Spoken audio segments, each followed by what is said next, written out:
கித்னா வாய்டா உங்களுக்கு அப்படின்னு கேட்குற அளவுக்கு இப்போ ஒரு சம்பவம் ஒன்று நடந்திருக்கு. நடிகர் விஜய் வந்து இன்றைக்கி கட்சி கொடியை அறிமுகப்படுத்தி ஒரு பாட்டையும் ரிலீஸ் பண்ணியிருந்தார். அதுக்கு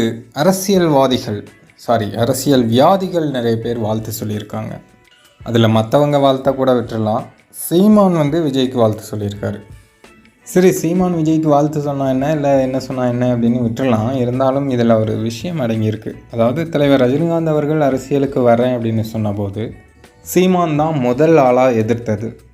நடிகர்கள்லாம் அரசியலுக்கு வரக்கூடாது, நடிகர்களுக்கு என்ன தெரியும், நடிகர்களுக்கு நாடாள தகுதி இருக்கா, அப்படி இப்படின்னு ஆச்சா பூச்சா ஆனாக்குன்னு 62ன்னு பேசினார்.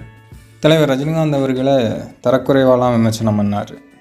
அப்படி இருந்த சீமான் வந்து இப்போது விஜய் மட்டும் நடிகர் இல்லாமல் யார், அப்போது விஜய் வர்றதுக்கு மட்டும் என் அன்பு தம்பி அவர் வந்து மக்களுக்கு தன்னலமற்ற தொண்டாட்ட வர்றாரு, அரசியலில் வாகை சூட வாழ்த்துக்கள் அப்படி இப்படின்னு வாழ்த்து மலையை பொழிஞ்சிருக்காரு.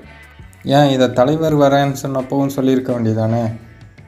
அப்போ என்ன, ரஜினி கமலையும் அடிக்கிற அடியில் இனி எந்த நடிகனுக்கும் கட்சி ஆரம்பிக்கணுங்கிற எண்ணமே வரக்கூடாது அப்படின்னு பேசினார். விஜய்குமார்னா எல்லாத்துக்கும் சேர்த்தான் அப்படின்னாரு. இப்போ என்னடான்னா விஜய்க்கு வாழ்த்தான், அதுவும் சாதாரண வாழ்த்து இல்லை, அப்படியே உள்ளத்தில் இருந்து பொங்கி வழியுது வாழ்த்து.